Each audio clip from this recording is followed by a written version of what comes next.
Hello everyone, welcome to UPSC with KT. आप सभी का स्वागत है आज के इस सेशन में। आज का हमारा टॉपिक है post modern period south Indian state, जिसे हम संगम एज के नाम से भी जानते हैं। तो आज हम देखेंगे संगम एज के बारे में। संगम एज में हमें पांड्या, चोला एंड चेरा के बारे में देखना है। तो चलो शुरू करते हैं संगम एज। संगम एज में संगम जो है वो संस्कृत वर्ड है जिसका मतलब होता है संघा।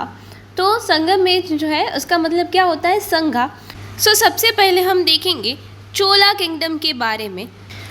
चोला origin one of the most powerful south Indian dynasties.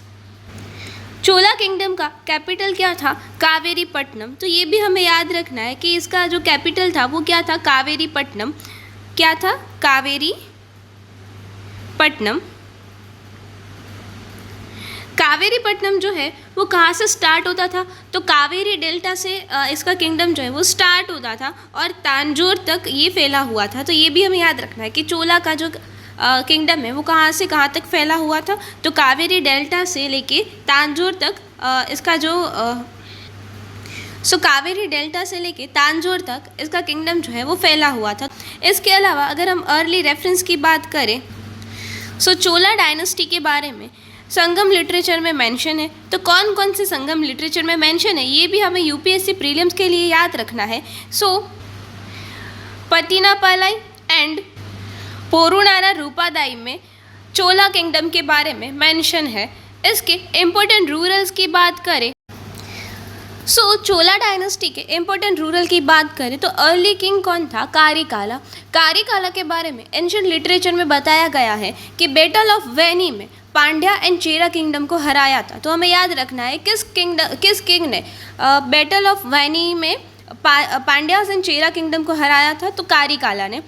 कारिकाला के बारे में एंशिएंट लिटरेचर में और एक बात बताई गई है कि उन्होंने अपनी जो अथॉरिटी है वो कहाँ तक एक्सटेंड की थी, सिलोन तक एक्सटेंड किया था। तो ये भी हमें याद रखना है कि सिलोन तक इन्होंने अपनी जो टेरिटरी है उसको एक्सटेंड किया था। हमारे चोला डायनेस्टी के फर्स्ट अर्ली किंग कौन से है, कारिकाला। इसके बारे में हमें क्या याद रखना है, बैटल ऑफ वानी में उन्होंने पांड्या एंड चेरा किंगडम को हराया था। इसके अलावा इन्होंने अपनी अथॉरिटी को कहाँ तक एक्सटेंड किया था, सेलोइन तक एक्सटेंड किया था।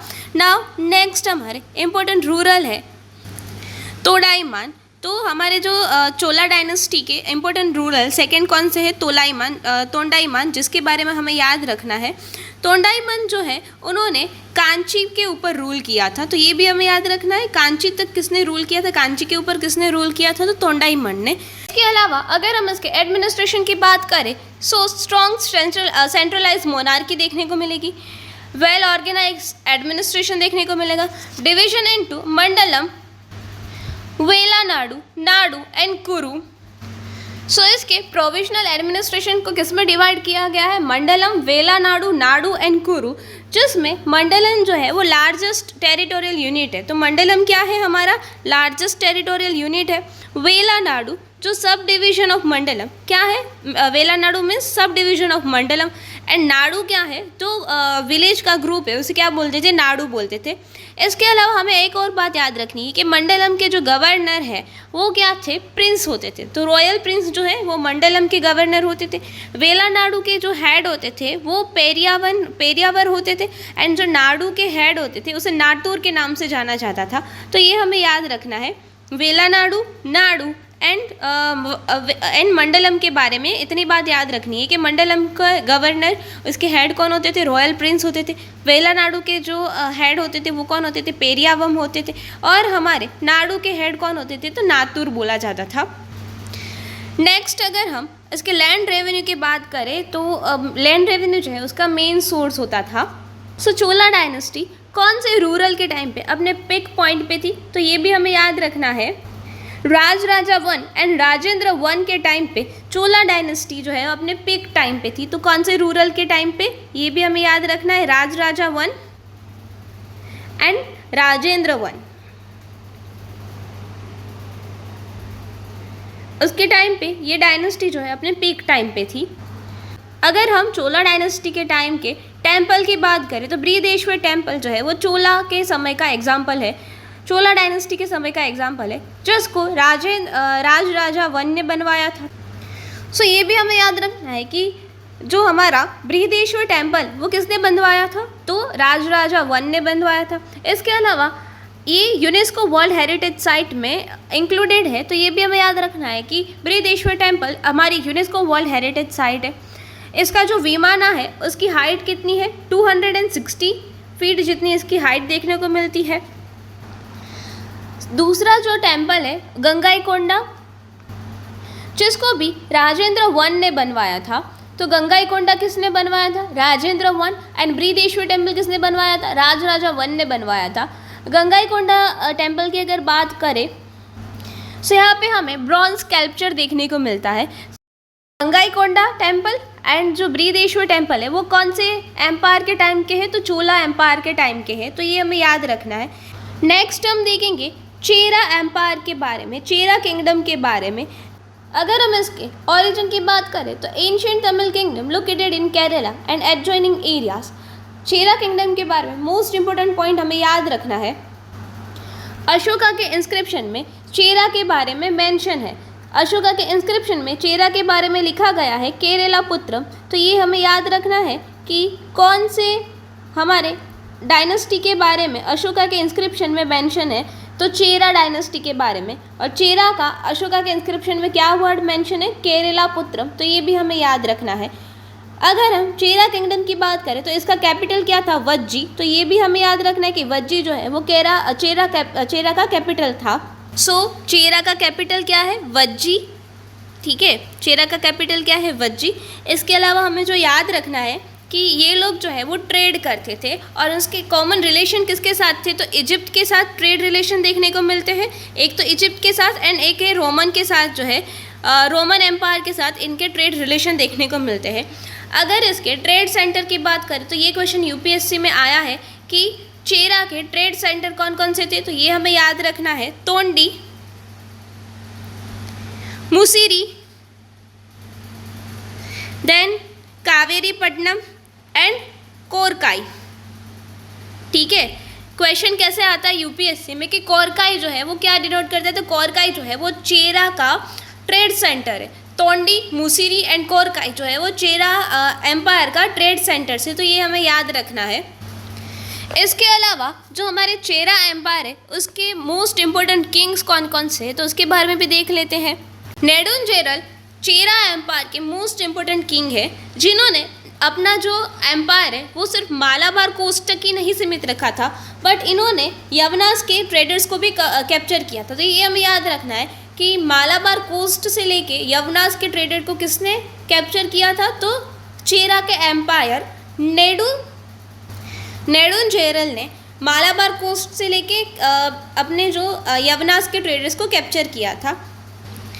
इसके बाद सेनगुतवन आते हैं। सेनगुतवन जो किंग थे, चेरा के किंग है, इन्होंने किसके अगेंस्ट बैटल की थी, तो ये भी हमें याद रखना है कि सेनगुतवन ने मोकुर के अगेंस्ट जो है वो बैटल किया था। तो ये क्वेश्चन यूपीएससी पूछ सकता है कि मोकुर के अगेंस्ट किस चेरा किंग ने बैटल किया था, तो सेनगुतवन ने किया था। इसके बाद जो इम्पोर्टेंट किंग आते हैं और लास्ट रूलर ऑफ चेरा माना जाता है वो है कुडुकू।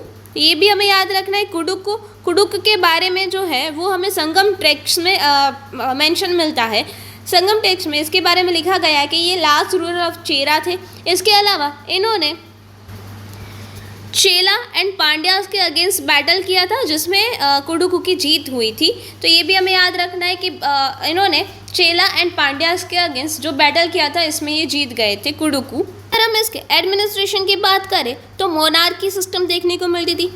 Division of territory in Nadu, तो इनके जो टेरिटरी है वो छोटे छोटे विलेज के ग्रुप में डिवीजन हुई थी। Revenue from agriculture, trade and customs, strong naval connection, तो ये भी हमें याद रखना है कि कौन से किंगडम के पास स्ट्रॉन्ग नेवल कनेक्शन देखने को मिला, और इन्होंने रोम और इजिप्ट के साथ जो है वो ट्रेड किया था, तो चेरा किंगडम ने। इम्पोर्टेंट टर्म्स की बात करें तो वज्जी इनका क्या था, कैपिटल था। मुजीरी इम्पोर्टेंट पोर्ट था, एंड यवनास जो है फॉरेन ट्रेडर्स, इन्होंने उसको कैप्चर कर लिया था। तो ये हमें चेरा किंग्स के बारे में याद रखना है। नाउ हम देखेंगे पांड्या किंगडम के बारे में। पांड्या किंगडम का जो कैपिटल क्या था, मदुराई था। अगर हम इसकी ओरिजिन की बात करें तो ancient kingdom with its capital eight Madurai. Madurai क्या था, पांड्या किंगडम का कैपिटल था। अगर हम इसके टेरिटरी की बात करें तो सदर्न तमिलनाडु में इसकी टेरिटरी देखने को मिलती थी। पांड्या किंगडम के बारे में भी हमें संगम लिटरेचर में मेंशन देखने को मिलता है। तो कौन कौन से संगम लिटरेचर में हमें मेंशन देखने को मिलता है वो भी देख लेते हैं।